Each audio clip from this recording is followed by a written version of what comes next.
Consulting చేయాలను, ఎస్కేమ్ చేయాలను try చేస్తుంటారు. మనం already 33-35 submit చేసినాం. That is sufficient. మనం ఇప్పుడు ఎందుకంటే సర్వీస్ అంతా మనం stressful stressful life. So from onwards let us lead a peaceful life. మనం ఏం చేస్తే బోర్ సోషల్ సర్వీస్ చేయొచ్చు. రోజు నుంచి మెడిటేషన్, ప్రాణాయామం, యోగా ఇది చేయొచ్చు.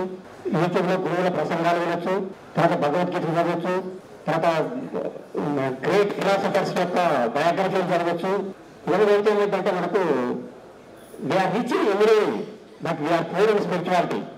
So let us improve our spiritual knowledge also. So ఇలా చేస్తుంటే మనకు సోషల్ సర్వీస్ చేస్తే మనకు హెల్త్ ఇంప్రూవ్ అవుతుంది. ఇంకా మనం ఏదైనా జాబ్ కానీ ఏదైనా బిజినెస్ కానీ చేస్తే హెల్త్ పాడవుతుంది. కానీ సోషల్ సర్వీస్ కానీ స్పిరిచువల్ నాలెడ్జ్ ఇంప్రూవ్ చేసుకుంటే హెల్త్ ఇంప్రూవ్ అవుతుంది. So I wish Sanjay Reddy garu very happy, healthy and peaceful retirement life.